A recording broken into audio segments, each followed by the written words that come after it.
Some crimes shock the world not only because of their brutality, but because of the chilling way they are carried out. The story of Carl Henry Blue is one of those haunting cases. On an August morning in 1994 in College Station, Texas, Blue walked into the apartment of his former girlfriend, someone he once claimed to love. But instead of reconciliation, he carried a can of gasoline. Without warning, he doused her with fuel and struck a match. In seconds, the room turned into an inferno. Flames engulfed her body as she screamed in agony, and a horrifying act of violence was set in motion. Blue later claimed he only meant to scare her, not to kill. But the truth was undeniable.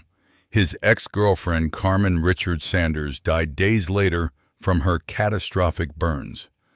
Another man in the apartment was also set on fire, but miraculously survived. The community was horrified, prosecutors moved swiftly, and Blue was sentenced to death in 1995. Over the years, appeals were filed. Lawyers argued he was mentally ill, that he wasn't fully aware of his actions. But every court from Texas to the federal level stood firm. The punishment would remain. For nearly 2 decades, Carl Henry Blue waited on death row.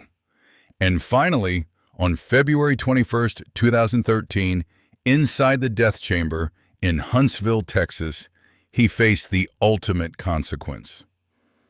Unlike many killers who die cursing the system, Blue's last words were prayers. He spoke of forgiveness, of love, and of finding peace with God.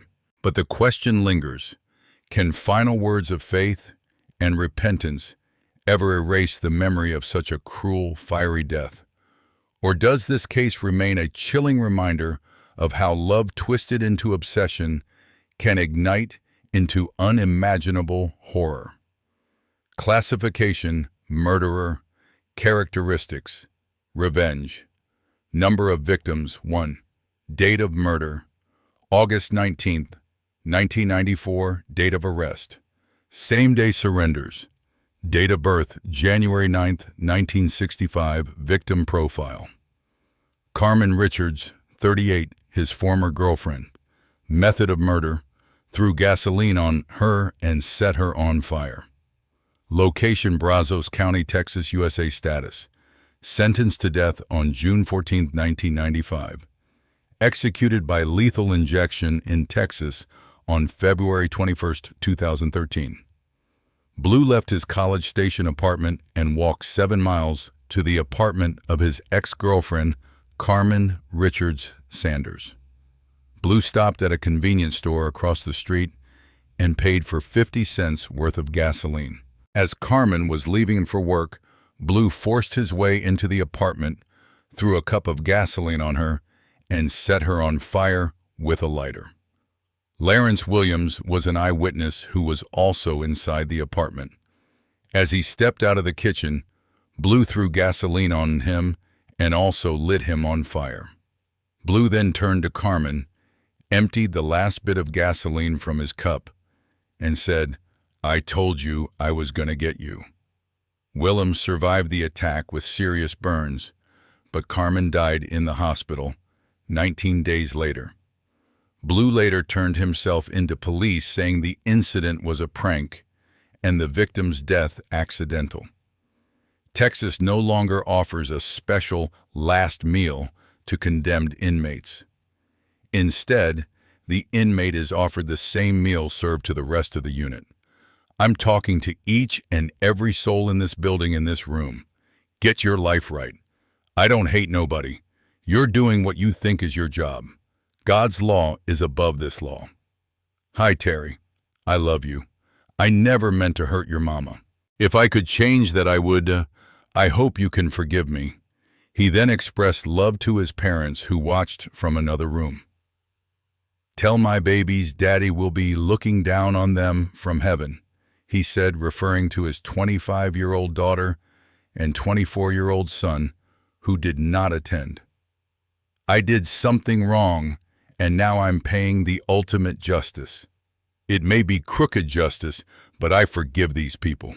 So y'all hang on. Cowboy up. I'm fixing to ride, and Jesus is my vehicle. Texas Attorney General. Thursday, February 21st, 2013. Media advisory. Carl H. Blue, scheduled for execution. Austin. Pursuant to a court order by the 272nd District Court of Brazos County, Carl Henry Blue is scheduled for execution after 6 p.m. on February 21st, 2013. In 1994, a Brazos County jury found Blue guilty of murdering Carmen Richards Sanders in the course of committing or attempting to commit burglary. Facts of the crime. The U.S. District Court for the Southern District of Texas Houston Division described the facts surrounding Carmen Richards Sanders' murder as follows. Blue left his College Station apartment in the early morning hours of August 19, 1994. He walked 7 miles to Bryan, where the victim, his ex-girlfriend Carmen Richards Sanders, lived. Blue entered a convenience store across the street from her apartment complex 3 times once to purchase a beer, one to pay for 50 cents worth of gasoline, and once to obtain a soda cup. At the same time, Carmen readied herself for work. She was not alone in the apartment. Lawrence Williams was an eyewitness to the events that would unfold. A few minutes before 8 o'clock, Carmen prepared to leave. As Mr. Williams wished her goodbye, she unlocked the door, but before she could open it, Blue threw it open from the outside. Blue entered the apartment, doused Carmen with gasoline, and set her on fire with a lighter. As Mr. Williams stepped out of the kitchen, Blue threw gasoline on him and also lit him on fire. Blue then turned to Carmen, emptied the last bit of gasoline from his cup, and said, "I told you I was going to get you." Blue threw the cup down on the floor and left. Mr. Williams rolled on the floor, but could not entirely put the flames out. He struggled to the bathroom shower and extinguished the remaining sparks. Carmen, still burning, stumbled into the bathroom. Mr. Williams helped her into the shower. Because Blue's assault had also set the room aflame, Mr. Williams and Carmen staggered from the apartment. Mr. Williams spent 2 weeks in the hospital recovering. Blue's assault caused third-degree burns over 40% of Carmen's body. She died 19 days later from multi-system organ failure resulting from her burns. Procedural history. On October 27, 1994, a Brazos County grand jury indicted Blue for capital murder. On April 19, 1995, having been convicted of capital murder, Blue was sentenced to death. On December 4, 1996, Blue's conviction and sentence were affirmed by the Texas Court of Criminal Appeals. On January 13, 1999, an application for habeas corpus relief was denied. On December 4, 2000, Blue was granted habeas relief by the U.S. District Court for the Southern District of Texas Houston Division and was granted a new punishment trial on the basis of Saldano error. On October 10, 2001, Blue was again sentenced to death. On October 22, 2003, Blue's sentence was again affirmed by the Court of Criminal Appeals.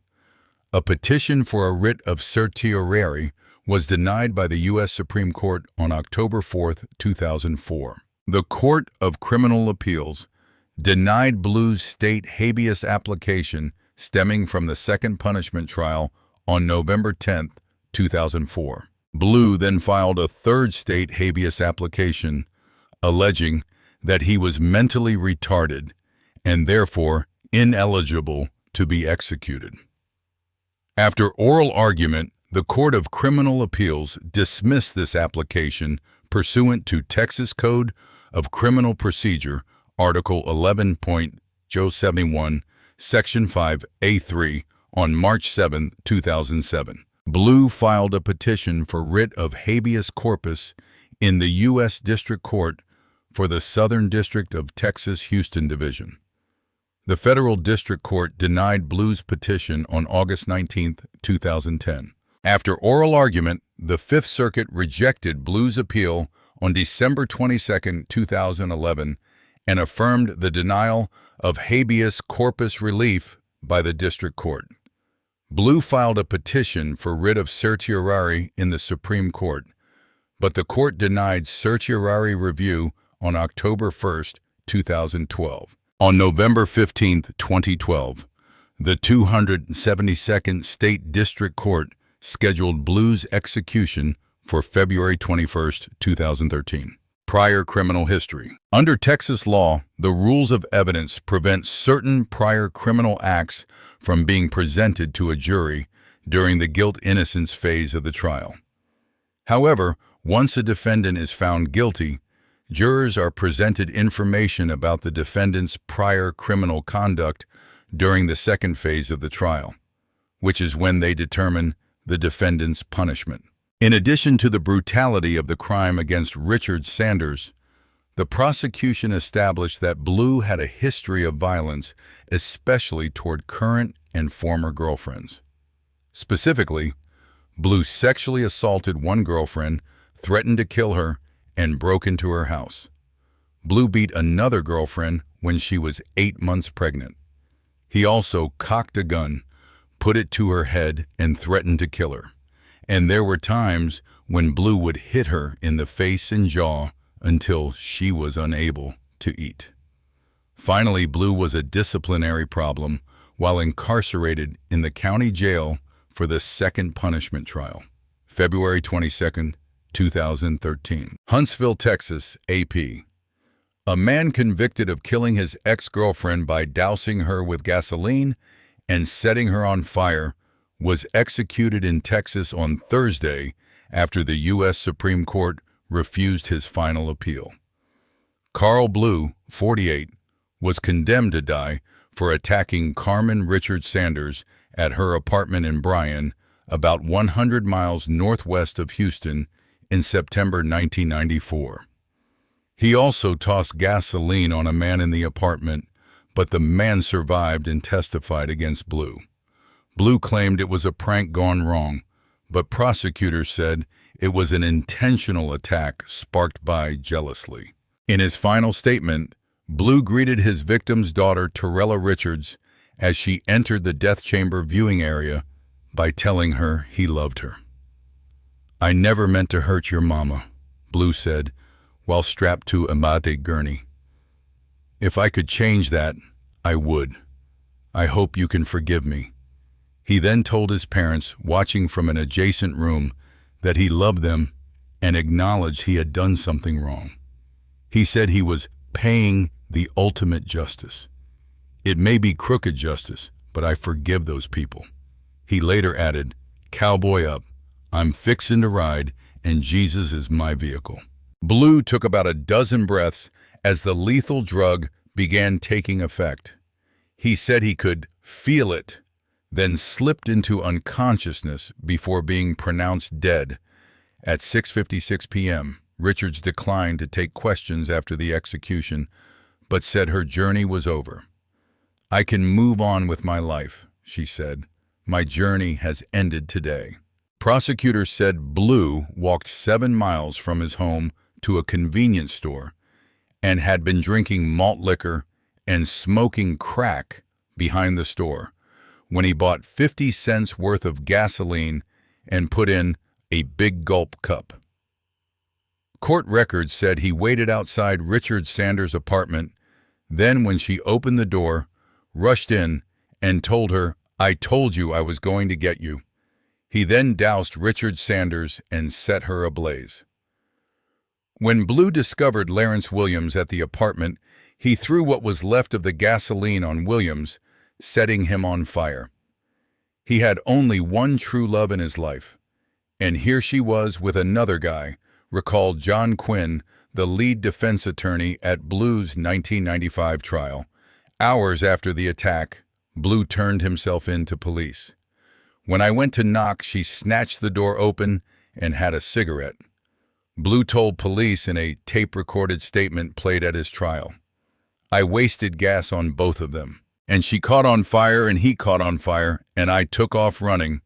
I was scared, man. Shane Phelps, a prosecutor at Blue's punishment trial, said Richard Sanders was trying to start her life over after she and Blue broke up months earlier, and Carl wasn't part of that, and that was a problem for Carl.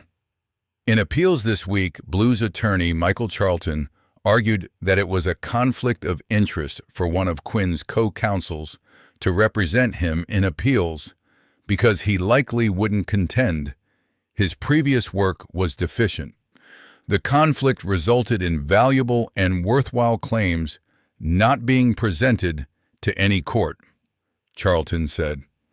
But the Texas Attorney General's office said the federal appeals were meritless because Blue had waived his right to a different lawyer, negating the conflict claim. 5 years after Blue's conviction, his death sentence was among about half a dozen in Texas, overturned by a federal judge who ruled it was improper for a former state prison psychologist to testify that the black man's race could indicate a propensity for violence. But Blue again was sentenced to die at a second punishment trial in 2001.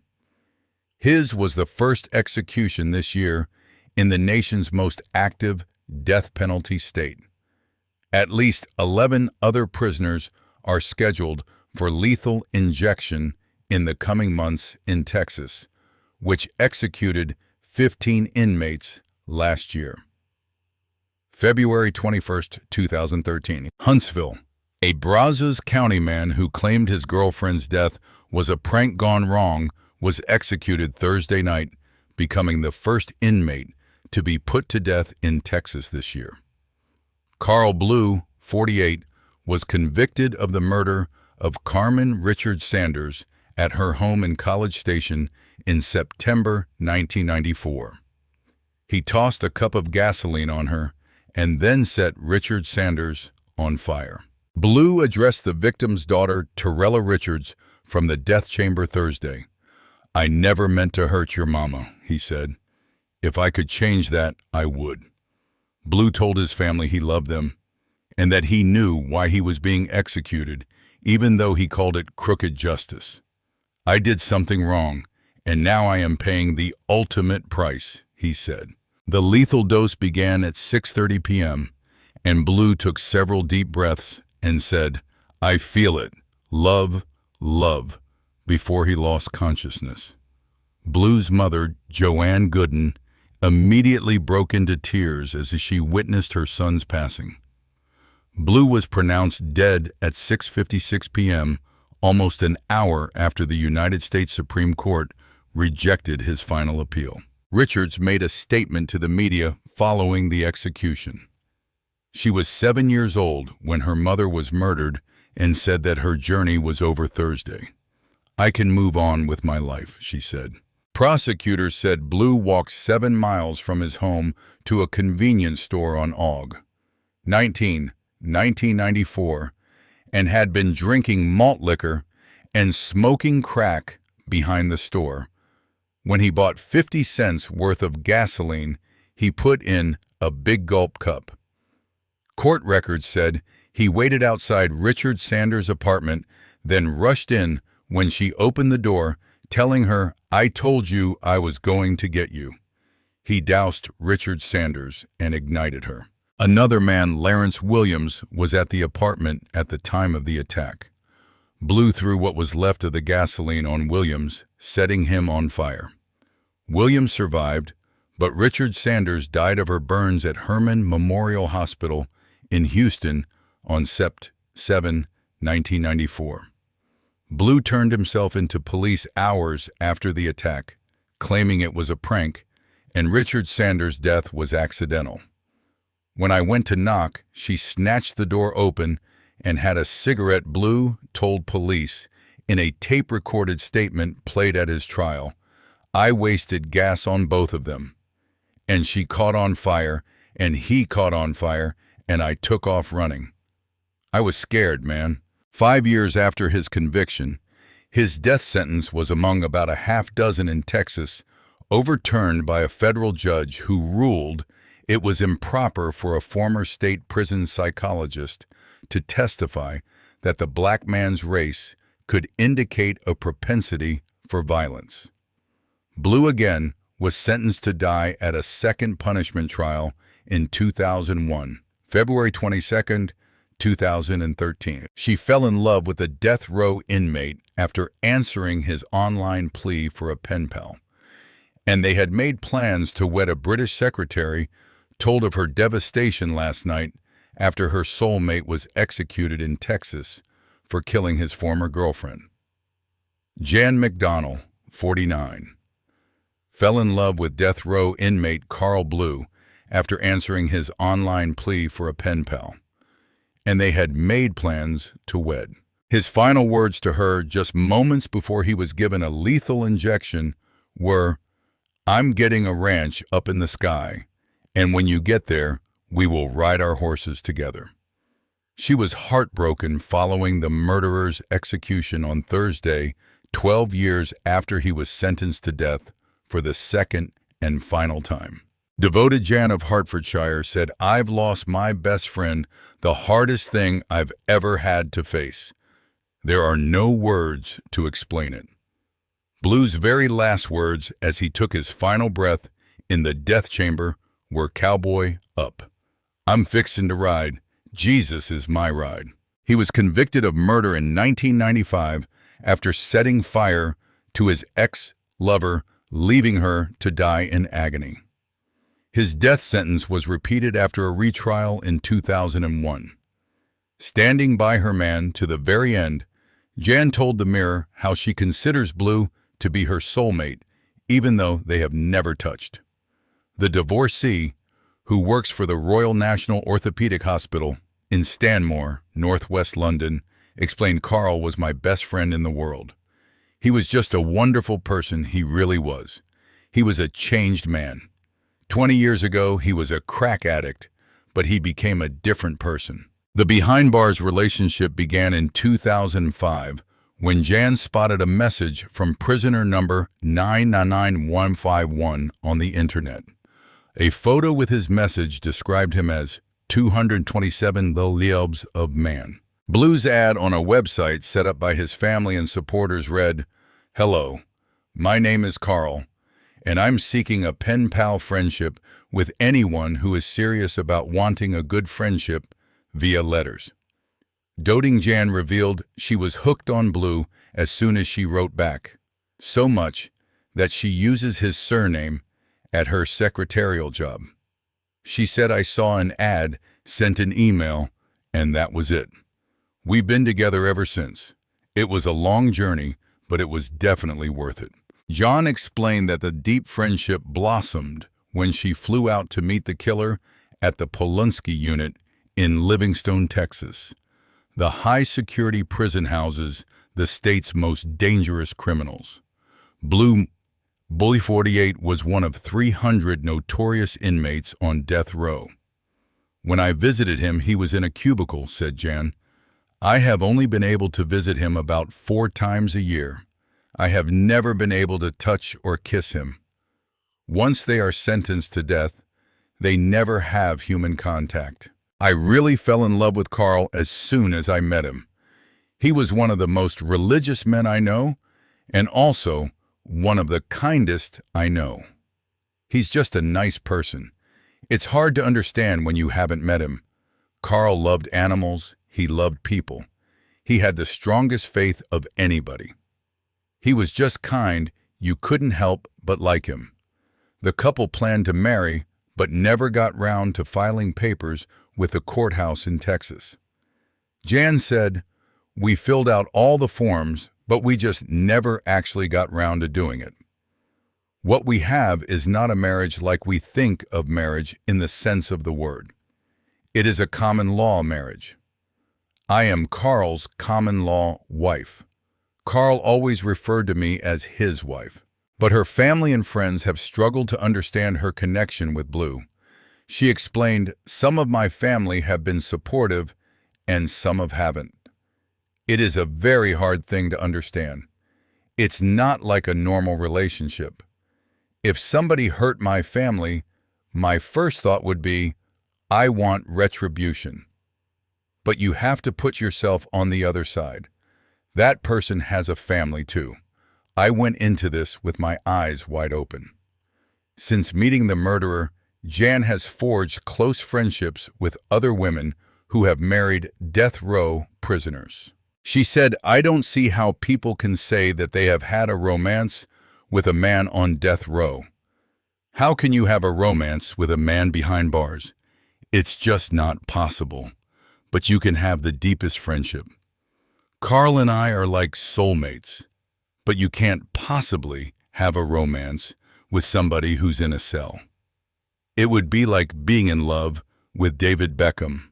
Blue has been locked up since 1994 when he murdered his former girlfriend, Carmen Richards Sanders, 38, at her apartment in Brazos County, 90 miles north of Houston.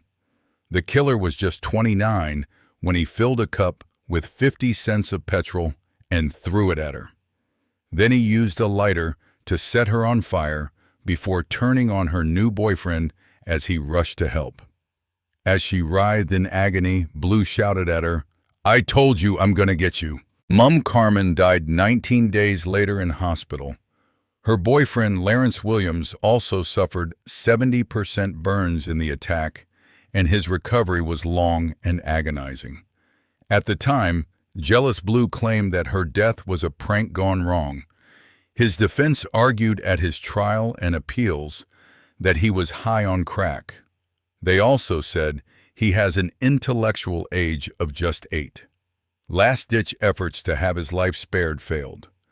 The Supreme Court rejected Blue's final appeal just hours before he died.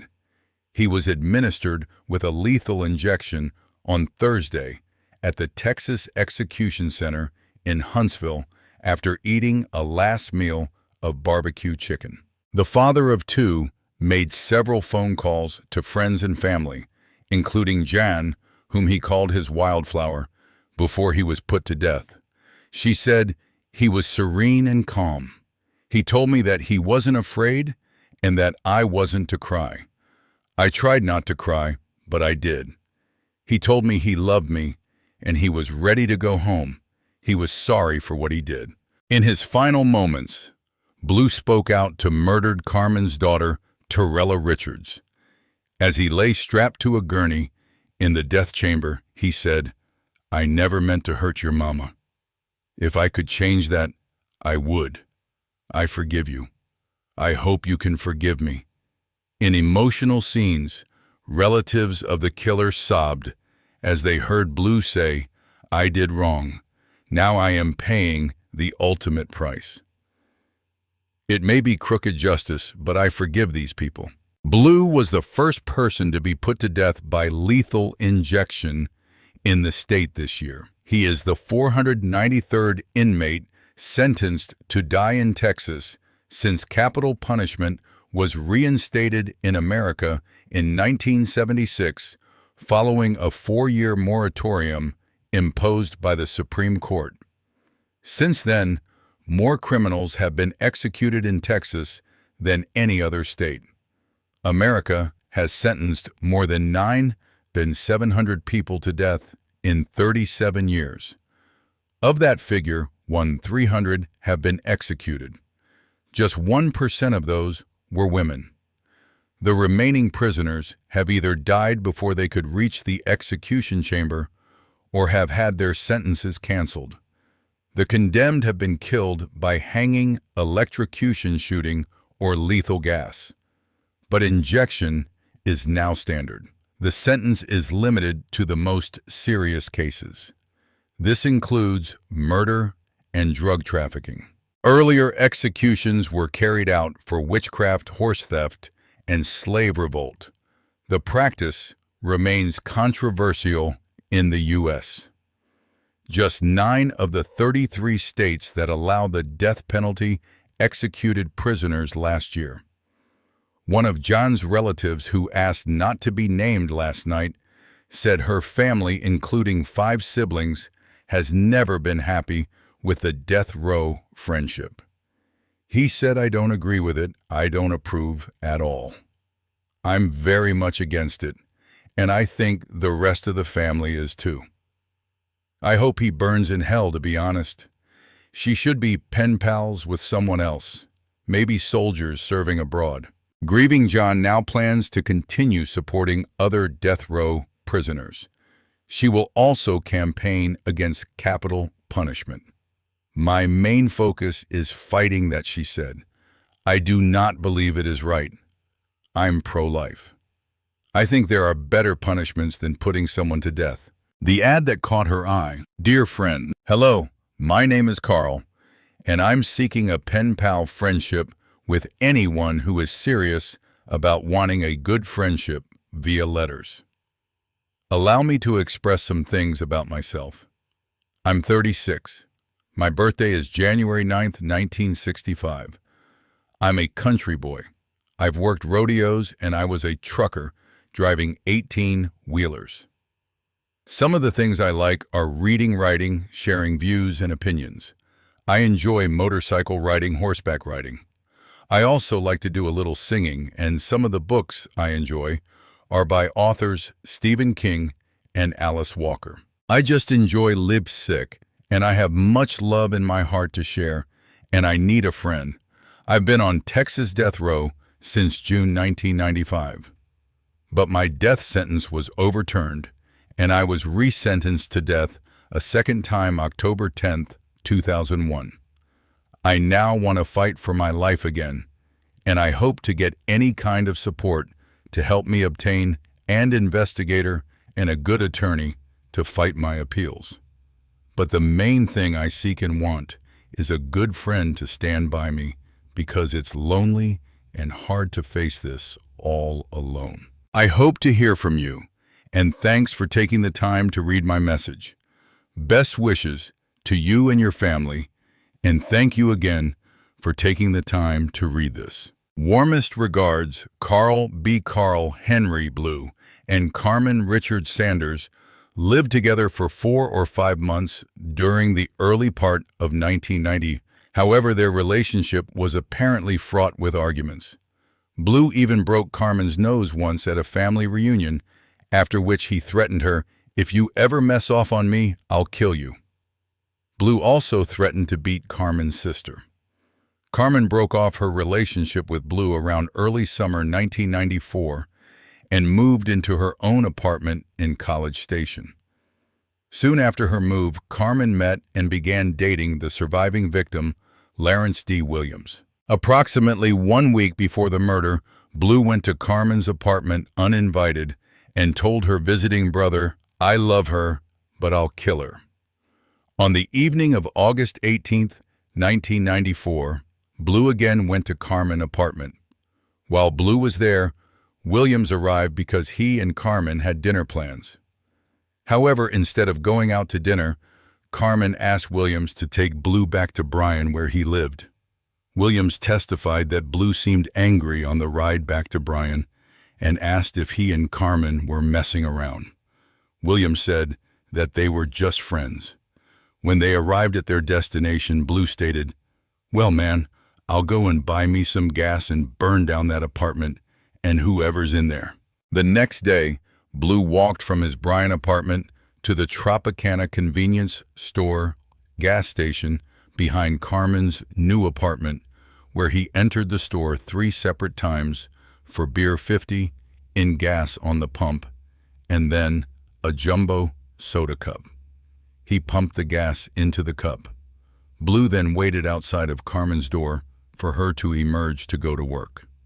When Carmen unlocked the deadbolt, Blue forced his way into the apartment and doused her with the gasoline, set her aflame, threw more gasoline on Lawrence as he came out of the kitchen to help her set him on fire, then returned to Carmen to shake the cup of the last drops of gas on her and taunt her. Lawrence stumbled to the shower to put out the flames after rolling on the floor failed. He then helped Carmen into the shower. Lawrence called 911 and tried to put out the fire in the apartment, but decided that it was too active and that they should leave the burning building. Volunteers who saw the smoke began to get people out of the apartment building. One gentleman went to help Lawrence and Carmen, who was having difficulty breathing by this time. Lawrence and Carmen were taken to Brazos Valley Medical Center. However, not being a burn center, the hospital was not equipped to give Carmen the definitive care for the extensive second and third-degree burns on 40% of her total body surface, occurring primarily from the waist up. Hence, she was quickly life-flighted to Herman Hospital in Houston. Carmen remained on dialysis and a respirator for over 2 weeks, until she died 19 days after the attack from multi-system failure caused by the extensive burns that she received on August 19, 1994. Lawrence Williams was also life-flighted to Herman Hospital at serious risk of death, but survived. He suffered burns from the front of his thighs up and received 3 skin graft surgeries. He remained in the hospital from August 19th to November 12th. Blue had a history of violence not only in his relationship with Carmen, but in past relationships. One woman testified that Blue would hit her with his fists and kick her. She further described different instances when Blue sexually assaulted her, threatened to kill her, and broke into her house. A second woman also told the jury about occurrences in which Blue would beat her. During one of these instances, Blue beat her while she was 8 months pregnant and cocked a gun and put it to her head, threatening to kill her. The woman further related times when Blue kicked her in the ribs and times when he hit her in the face and jaw until she was unable to eat. Bryan police officer Mark Barnett related an instance when he tried to place Blue under arrest, and Blue's response was to violently struggle with him and attempt to kick him. Several officers also testified to various times when they had tried to detain or arrest Blue, and he had taken off running, showing a complete lack of respect for authority. Finally, John Kraken testified that Blue had been outside of his home waving a gun and repeatedly saying, "I'm gonna kill that bitch." Update.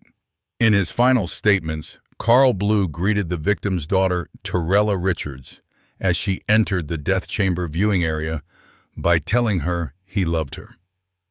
"I never meant to hurt your mama," Blue said, while strapped to a gurney in the state's death chamber. "If I could change that, I would. I forgive you. I hope you can forgive me." He also told his parents watching through another window that he loved them. "I did something wrong, and now I'm paying the ultimate justice," he said. "It may be crooked justice, but I forgive those people." Couple set on fire. In Texas, police say. The New York Times, August 21, 1994. Houston, 2 people were critically injured when they were set on fire on Friday, the authorities said. The victims, Carmen Richards, 38, and Lawrence Danny Williams, 42, were being treated at Herman Hospital here after suffering burns over 50 to 70% of their bodies. Both were listed in critical condition, hospital officials said today. The police say Carl Henry Blue, 29, set them on fire after dousing them with gasoline and igniting it with a cigarette lighter at Ms. Richards' apartment in College Station, about 90 miles northwest of Houston.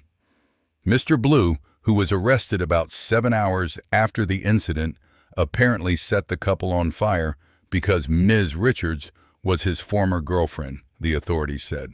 The fire at the apartment complex where Ms. Richards lived destroyed 4 other units and left 20 residents at the building homeless.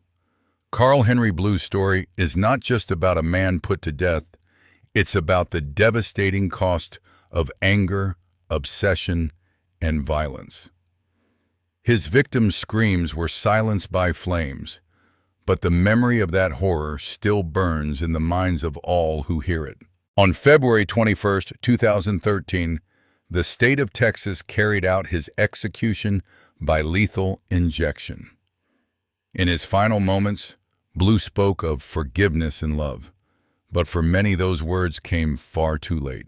And so we are left with a haunting question. Can last-minute prayers ever wash away the stain of such cruelty? Or does true justice lie only in the memory of the lives destroyed?